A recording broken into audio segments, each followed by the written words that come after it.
Olá, tudo bem? Espero que sim. Sejam todos bem-vindos à nossa formação geral básica. Eu me chamo Jamaica Kelly, sou professora de Geografia e a aula de hoje tem como tema governos ditatoriais nas Américas em seus aspectos socioeconômicos. Só para lembrar vocês, pessoal, essa aula é da segunda série, quarto bimestre. E aí, vamos lá? Bem, governos ditatoriais. O que seriam governos ditatoriais? Pensa aí em casa, de onde você estiver assistindo, o que quer dizer governos ditatoriais? Vamos lá?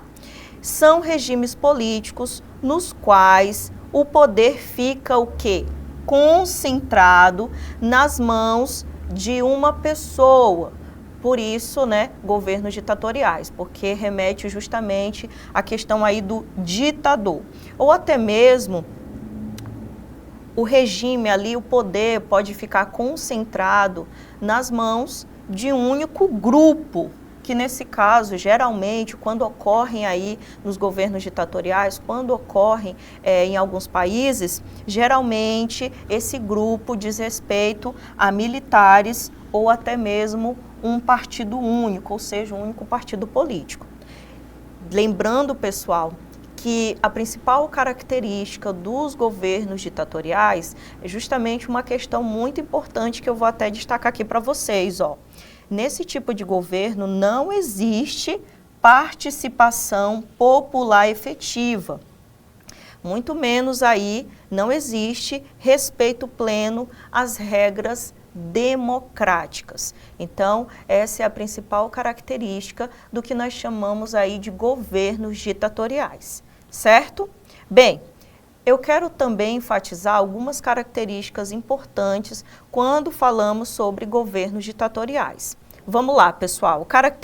Principais características dos governos ditatoriais. Vejam só. A ausência de democracia, que é algo que eu acabei de explicar mais ou menos para vocês aqui no slide. Concentração do poder. Lembra quando eu expliquei que o poder está concentrado na mão aí de uma única pessoa, que é o ditador, ou até mesmo de um grupo que pode ser de militares ou partido único. Ele também, uma das características também dos governos ditatoriais é a supressão de direitos civis e sociais, ou seja, não há respeito pleno aí às regras, à questão da democracia. O uso da força é uma característica muito presente nos países onde nós temos esse tipo de governo, tá? É uma característica muito utilizada, que é justamente a utilização da força para tentar manter ali a ordem.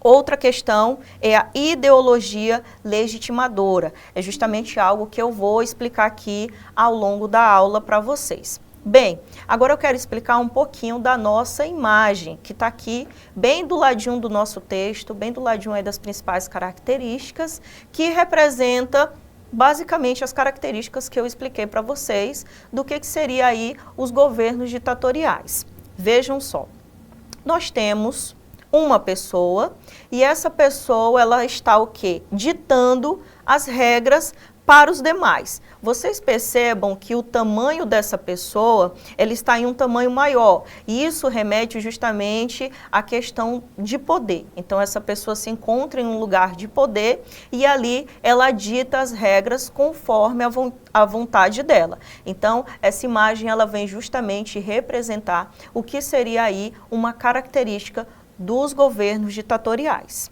Bom, agora, falando dos governos ditatoriais nas Américas. E aí, como que nós podemos fazer esse estudo? Eu trouxe para vocês aqui alguns pontos importantes para a gente poder observar na nossa aula.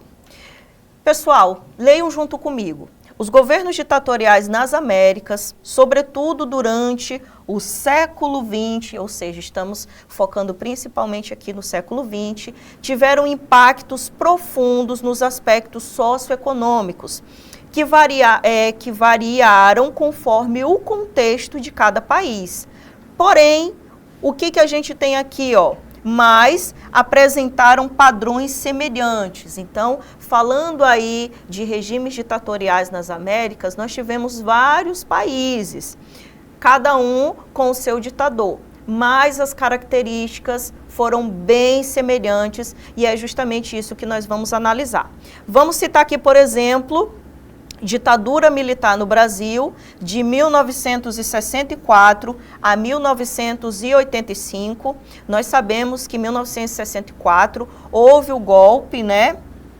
E foi chamado justamente de AI-5, e tinha como principal característica a repressão política. Então aqui foi o regime militar que aconteceu no Brasil, dentro do nosso país. Tivemos outros em outros países aqui na América também, que foi o regime de Pinochet no Chile. Ele ocorreu aí de 1973 até 1990, também com a mesma característica, pessoal, que foi o golpe de Estado. E tinha como principal característica repressão brutal e as chamadas políticas neoliberais. Vocês conseguem observar, então, a semelhança quando a gente fala aí do regime militar no Brasil e também quando ocorreu aqui no Chile com o Pinochet? Como eu falei, pessoal, as características elas acabam sendo muito semelhantes, só muda o país. Bem, a gente também pode citar a ditadura de Videla, que ocorreu onde? Ocorreu na Argentina, aí entre 1976 a 1983, que tem aí como característica a chamada Guerra Suja. Nesse período ocorreram diversos desaparecimentos e principalmente o que a gente vai chamar de violações dos direitos humanos. Isso é um assunto muito polêmico e se você quiser se informar, você pode inclusive pesquisar mais sobre esse assunto, que você vai achar bastante coisa.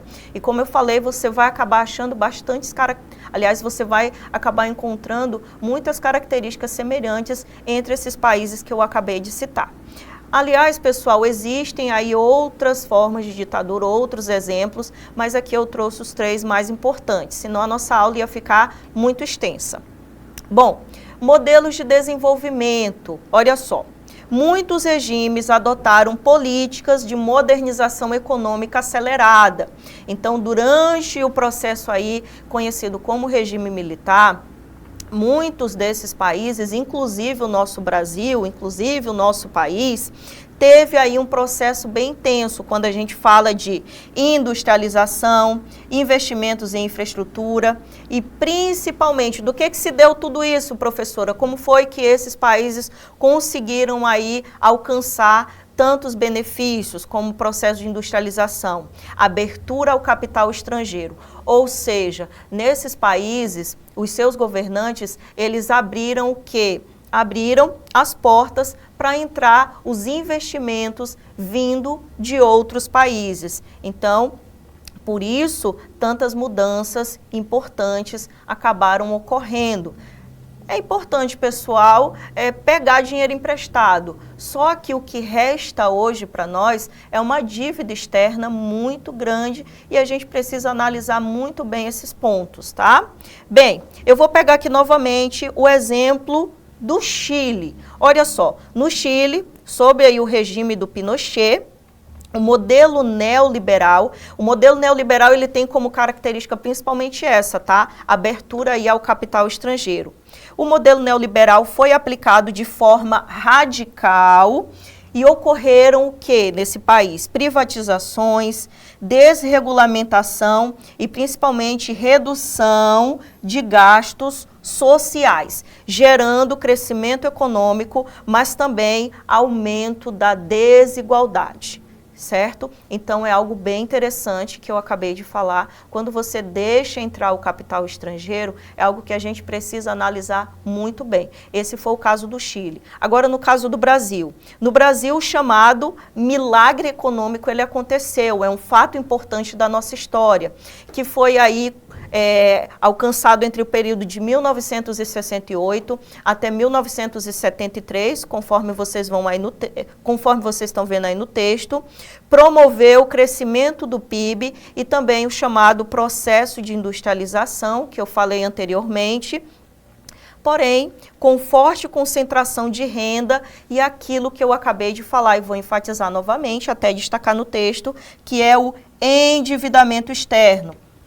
o dinheiro, ele entra. Os países, eles liberam esse capital para esses países. Todavia, o que vai acontecer? Esses países, eles vão precisar pagar esses empréstimos. É justamente aí que surge a questão do endividamento externo, ok? Bem, uma característica aqui que eu quero citar também é a repressão aos movimentos sociais e trabalhistas, que é algo que ocorre muito nos governos ditatoriais. A imagem que vocês estão vendo é uma imagem, tá, do Canva, e ela mostra justamente um grupo de pessoas se reunindo aí em uma determinada avenida. E o que acontece? Por que eu trouxe essa imagem para falar de repressão aos movimentos sociais?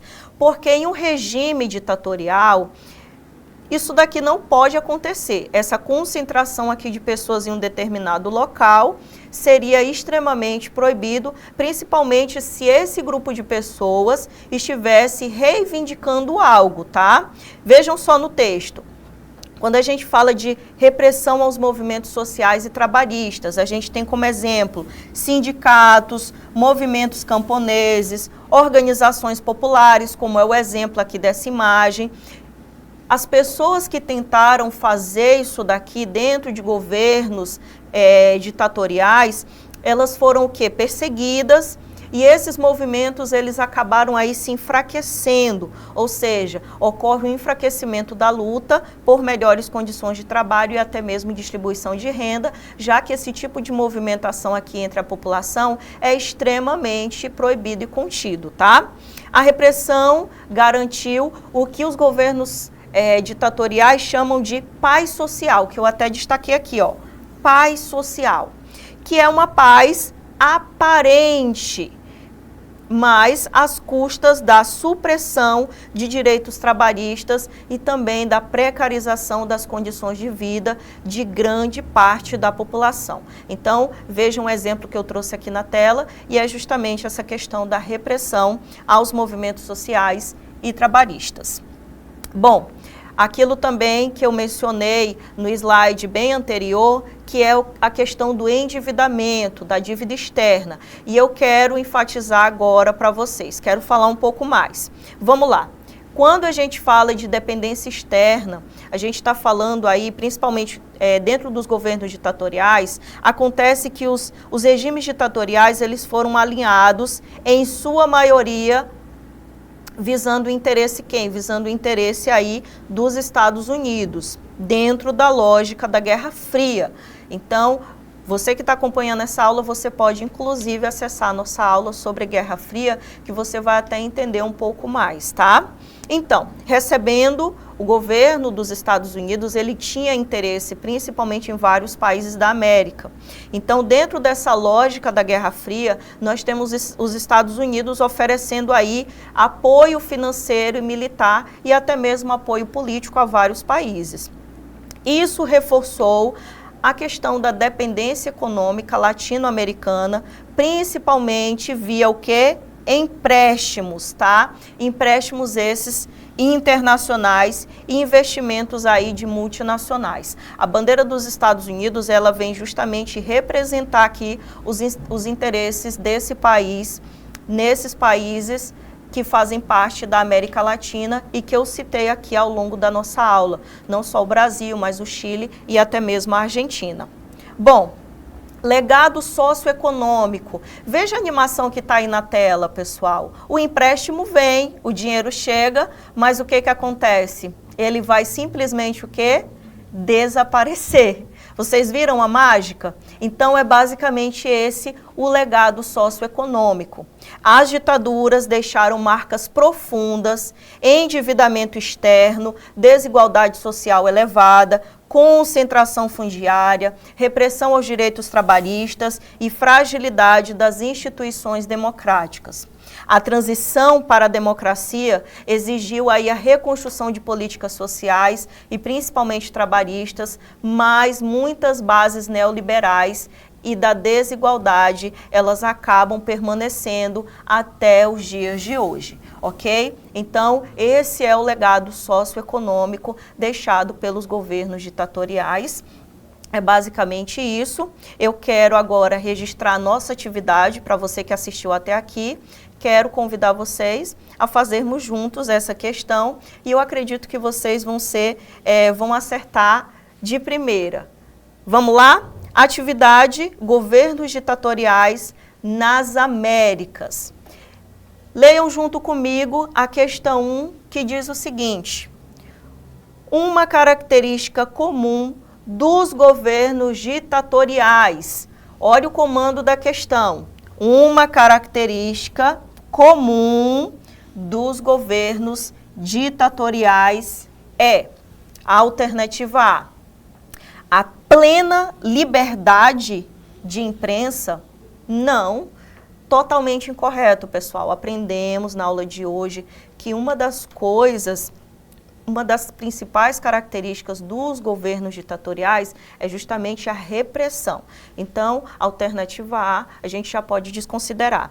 A alternativa B, alternância regular de poder entre diferentes partidos? Não, nos governos ditatoriais a gente aprendeu que geralmente há um grupo ou até mesmo um único partido e esse poder vai se perpetuando. Logo, a alternativa B, ela também está incorreta. Vamos para a alternativa C. A concentração de poder em uma liderança ou grupo. Achamos a alternativa correta. Mas vamos lá. Vamos ler a alternativa D junto comigo para descartar ela. A realização de eleições livres e transparentes, incorreto. Como eu falei, o poder na mão aí dos governos ditatoriais, ele vai apenas se perpetuando. Não existem eleições para a escolha dos governantes, tá?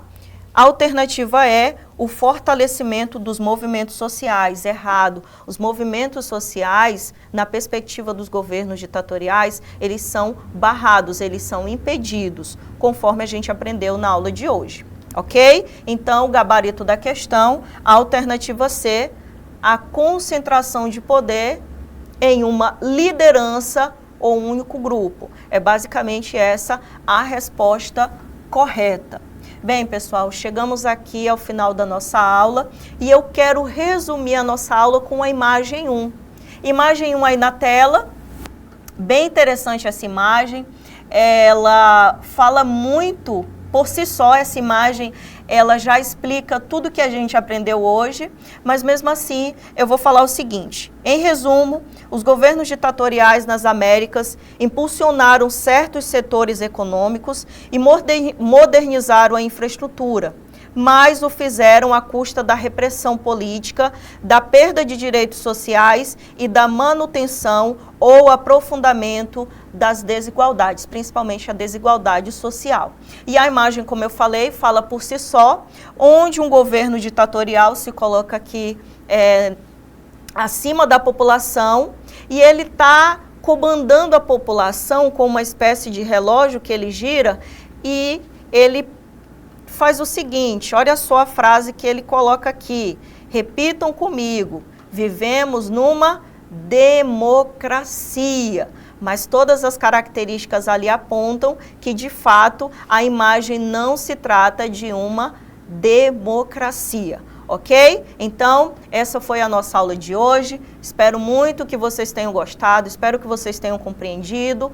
Quero deixar registrado aqui as nossas referências, se vocês quiserem pesquisar um pouco mais sobre esse tema. Aguardo vocês na próxima aula. Até mais!